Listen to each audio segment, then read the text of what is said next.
Bonjour à tous, ravi de vous retrouver pour votre édition régionale. Au sommaire ce jeudi 20 juin, comment réduire la consommation énergétique sur un territoire? C'est la question que se pose Lorient Agglomération.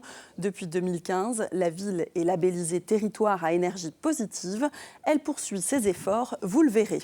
À Quintin, en Centre-Bretagne, le château fait parler de lui. Pour faire vivre ce patrimoine, l'équipe d'animation propose des rendez-vous insolites. Mais l'info du jour, c'est la prise de parole de l'avocate de Kylian, Aurélie Le Goff, dans l'affaire du chauffard de Lorient qui a coûté la vie d'un enfant de 9 ans et blessé son cousin âgé de 7 ans le 9 juin dernier. Nouveau rebondissement, les témoignages de Kylian et de sa passagère Gaëlle ne concordent pas. On écoute l'avocate de Kylian au micro de Fanny Coconnier. Les versions de Kylian et Gaëlle ne coïncident pas. Ce sont des jeunes gens qui essaient de se défendre, mais qui effectivement ne savent pas comment le faire, alors qui ont pu avoir dans ce contexte des versions divergentes. Beaucoup de médias évoquent les complicités éventuelles. Ça c'est un versant de l'affaire qui sera surtout évoqué dans le cadre de l'instruction. Étant lié au secret, je ne pourrais pas vous en dire plus. Toutefois, effectivement, au vu de certaines informations, oui, on pourrait penser à des complicités. Faire payer une taxe aux plaisanciers pour financer la SNSM, voici une proposition qui divise. On en parle tout de suite avec Anne-Cécile Juillet, reporter au Télégramme depuis le port de l'Armor-Plage. Bonsoir Anne-Cécile Juillet. Sophie. Alors la SNSM est financée à hauteur de 25% par l'État. Les 75 restants sont collectés auprès du public, de mécénat ou par la vente de goodies. Un député propose de faire participer les plaisanciers. Anne-Cécile, pouvez-vous nous en dire plus ? Oui, alors en effet, Sophie, c'est un député communiste de Normandie qui s'appelle Sébastien Jumel qui a eu cette idée. Alors, il souhaite déposer une proposition de loi en ce sens. Le contenu est simple, il consiste en un article qu'il souhaite ajouter au Code des transports. Le principe, c'est une contribution sauvetage qui irait de 5 à 30 euros pour les bateaux à partir de 7 mètres, évidemment de 5 à 30 euros par an. Sur les pontons, l'idée divise.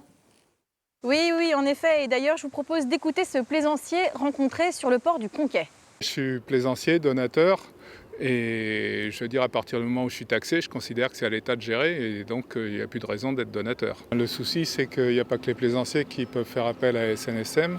Quand on appelle plaisanciers, ce sont les personnes qui possèdent un bateau, j'imagine, alors que ceux qui possèdent une planche, les plongeurs, les kayakistes font aussi appel à la SNSM, voire les professionnels. C'est étrange qu'on se limite aux plaisanciers. Alors ça, vous voyez, il n'est pas le seul à le penser. Le député En Marche des Côtes-d'Armor, Éric Botorel, va exactement dans le même sens. Il pense que c'est une fausse bonne idée, cette contribution sauvetage, parce que les sauveteurs en mer interviennent bien plus largement qu'auprès des navigateurs de plaisance. Pour lui, la loi doit être égalitaire et donc elle ne doit pas s'en prendre uniquement à une seule catégorie de personnes. Alors finalement, quelle piste pourrait être retenue, Anne-Cécile ? Alors pour l'heure, il y en a plusieurs. Pour rappel, en 2017 déjà, les députés de la majorité avaient voté l'amendement Ferrand. Il consistait à taxer les yachts neufs à l'achat au profit de la SNSM. Mais le problème, c'est que les ressources prévues n'ont pas été aussi hautes qu'escomptées. Donc aujourd'hui, les députés plaident plutôt pour une remise à plat complète pour permettre à la SNSM d'avoir un financement stable et pérenne. Certains évoquent éventuellement une partie de la fiscalité liée à l'éolien en mer. Éric Botorel, lui, plaiderait plutôt pour une espèce de participation type éco-participation, comme quand on va acheter de l'électroménager. Mais il faudrait pour ça que la TVA sur certains équipements de sécurité, de plaisance, mais pas uniquement, puisse être baissée pour éviter un ras-le-bol fiscal qu'il dénonce déjà depuis plusieurs temps. Donc nul doute de toute façon que le sujet reviendra. Pour l'instant, on en est au stade de la présentation de cette proposition de loi. Elle n'est pas encore mise à l'ordre du jour. Ça pourrait se faire en octobre, au moment d'une niche parlementaire réservée à l'opposition. Merci beaucoup Anne-Cécile Juillet. 28 villes et agglomérations bretonnes sont labellisées territoires à énergie positive. Lorient en fait partie. Cette bâche tampon contribuera dans quelques mois à chauffer la pelouse du stade du Moustoir. Une pierre de plus pour parvenir à l'objectif fixé. D'ici 2020, les bâtiments municipaux seront alimentés à 50% en énergie renouvelable. On écoute le maire de Lorient au micro de Fanny Coconnier. Les objectifs sont ambitieux. Même si on accélère le mouvement, on ne sera peut-être pas tout à fait en 2020 pile à ce chiffre de 50%, mais c'est bien l'objectif fixé parce que c'est extrêmement important. Et puis, c'est toujours l'objectif de réduire. C'est autant de dépenses en moins qui nous permettent finalement de bâtir des budgets qui en tiennent compte largement, évidemment. C'est un mouvement qui vient de loin, puisque dès les années 2000, on s'est préoccupé sur notre territoire de la problématique de la transition énergétique dans tous les domaines d'activité, considérant que cette question-là n'était pas forcément un problème, c'était aussi une opportunité à saisir pour trouver les bons leviers, les bonnes solutions dans tous les domaines. Nous continuons à détailler l'actualité de votre région. C'est le moment de retrouver votre chronique La Bretagne en 5 infos préparée par Jérôme Gallo.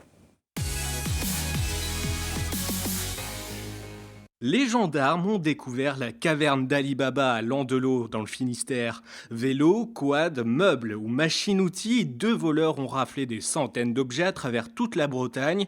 Récidiviste, le principal mis en cause a été incarcéré, son complice présumé placé sous contrôle judiciaire. Reste désormais à restituer l'ensemble des biens. Les propriétaires concernés doivent contacter la brigade de Châteauneuf-du-Fou. L'association Le Temps Partagé dans l'impossibilité d'accueillir plus de mineurs isolés migrants à Quimper. La structure qui organise de nombreuses activités pour ces jeunes est débordée. Elle en héberge déjà une quarantaine et ne peut donc plus s'occuper des nouveaux venus qui finissent à la rue. Chargé de l'intégration de ces migrants en Finistère, Le Temps Partagé les accompagne également dans leurs nombreuses démarches administratives. Une journée sociale chargée ce jeudi en Bretagne. À Lorient, les urgences de l'hôpital étaient en grève pour réclamer plus de lits et un renfort en personnel. À Douarnenez, c'est le personnel de l'EHPAD qui a débrayé une nouvelle fois pour dénoncer les conditions d'accueil des personnes âgées. Enfin, à Quimper, 200 agents territoriaux ont fait irruption au conseil départemental pour s'opposer à la réorganisation des services. Infestation de rats à la piscine de Recouvrance à Brest. Ce jeudi, les usagers ont trouvé porte close en raison du nombre de rongeurs découverts. L'entreprise de dératisation a observé des rats dans les casiers, sur les réseaux en hauteur ou sous les gradins. Aucune date de réouverture n'a encore été annoncée. Houblon et chevelon à Clisson, en Loire-Atlantique. Le Hellfest lance les hostilités ce vendredi à quelques kilomètres de Nantes. Aux Vieilles Charrues, les organisateurs réfléchissent, eux, à rallonger la fête d'un 5e jour. Un concert exceptionnel dès le mercredi soir permettrait de maintenir des prix d'entrée acceptables. Allons à Quintin, en Centre-Bretagne. Dans cette petite cité de caractère, on trouve des maisons à pans de bois, des moulins et surtout un château. Il appartient à la même famille depuis 8 générations. Soucieux de faire vivre ce patrimoine, les propriétaires multiplient les activités depuis quelques années. Reportage lors d'une murder party de Mathilde Kemener. Quand je suis arrivé, on m'a dit « Bon, ce sont des enquêteurs de premier ordre. C'est la fine fleur locale des enquêteurs. Et on va vous demander 4 éléments. Victime, coupable, heure et arme. » Cluedo géant cet après-midi pour ses salariés. Ils ont 2 heures pour résoudre l'enquête. Les indices les emmènent découvrir le château de Quintin, son exposition et son parc. Je disais que c'était dommage, on n'a même pas le temps de regarder la vaisselle. On était vraiment dans la gagne, prise dans le jeu, quoi. Donc on va devoir revenir parce que j'adore la vaisselle ancienne. Ça m'a l'air d'être une très belle exposition. Lancés il y a 2 ans, les Murder Party connaissent un véritable succès. Revenir, même faire plusieurs scénarios différents, ce ne sera pas toujours les mêmes endroits du château qui sont mis en valeur. Je pense vraiment que c'est ça qui plaît, puisque quand on demande à chaque fois le nombre de personnes qui découvrent le château par le jeu, on a 95% des gens qui découvrent le château par le biais du jeu. Ce domaine est transmis dans la même famille depuis 8 générations. Le développement des animations permet principalement de financer la rénovation d'un 2e château plus ancien. On a en charge 2 châteaux, en fait, c'est la caractéristique de cet endroit. Il n'y en a pas qu'un seul du XVIIIe siècle, il y en a un autre un peu plus loin du XVIIe. Et c'est un chantier de restauration qu'on a démarré il y a 5 ans maintenant. Et il reste encore 50 travaux. Donc on les remercie en leur disant qu'ils sont en quelque sorte mécènes du chantier de restauration. Et ça leur permet un peu de se rendre compte de ce que c'est que le quotidien d'un château. Quand on reçoit un patrimoine comme ça, il faut en prendre soin et puis continuer à le transmettre. Des murder parties pour les particuliers sont aussi proposés et chaque été, les gourmets peuvent dîner aux chandelles dans le château, un moyen d'allier amusement et préservation du patrimoine. Réunir des objets de loisirs datant des années 50 et 60, c'est l'objectif de la collecte qui aura lieu ce vendredi matin à l'hôtel Gabriel de Lorient. Cette initiative s'inscrit dans le cadre des Journées du patrimoine en septembre prochain. L'idée est d'exposer les différents documents photos d'époque ou jouets dans une baraque actuellement en cours de reconstruction. On écoute le conservateur en chef des archives municipales au micro de Sacha Pasquali. La collecte, là, c'est pour retrouver ou des témoignages photographiques de scènes de jeu extérieures ou des souvenirs, ça serait vraiment super, des souvenirs peut-être de l'eau, des gens qui ont gagné des choses à des kermesses, des affiches, des petites revues de théâtre, des carnets de chant, des carnets de fanfare, il y a beaucoup de fanfares. Donc c'est vraiment très très ouvert, très très très large. Peut-être que ça va faire émerger, je sais pas, des jeux de cartes qui sont cachés dans un grenier, ils retourneront peut-être le chercher, ils le rapporteront après. En espérant surtout que les Lorientais vont venir apporter ou parler, ou aussi parler de leurs souvenirs de fête, en attendant de se retrouver sur le site au mois de septembre. L'association Baglesconde œuvre depuis 1992 pour préserver le patrimoine maritime de la commune de l'Esconil. C'est dans cette optique qu'elle a entrepris de restaurer un chantier naval emblématique situé dans le bourg. L'inauguration a lieu ce vendredi. Tara Lagoutte s'y est rendue lors des derniers préparatifs. Un monument de l'histoire de l'Esconil. Construit en 1905, le chantier naval Le Cœur connaît aujourd'hui un second souffle après l'arrêt de son activité dans les années 80. Rénové par l'association locale Baglesconde, le chantier servira désormais de maison du patrimoine. Est-ce qu'ils sont assez écartés, là, les deux supports, ou pas? On était déjà dépositaire, si vous voulez, de nombreux dons qui avaient été faits par la population locale et même au-delà, donc, qui étaient donc tout simplement stockés dans ce bâtiment à l'époque. Ce projet a permis donc de mettre en évidence tout ce que l'on possédait, tous ces dons, et de les présenter suivant des thèmes, suivant, disons, un circuit de visite, avec des explications. Ce projet n'aurait pas pu voir le jour sans l'aide de la mairie. En 2002, elle rachète le chantier après le décès du dernier frère Le Cœur, pour ensuite le prêter à l'association.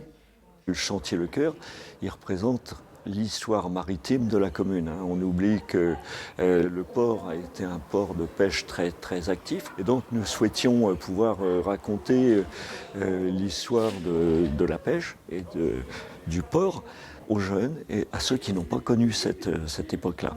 Pour Antoinette, qui a grandi ici, c'est une grande émotion de voir revivre les lieux. C'était comme chez moi, puisque j'habitais à côté.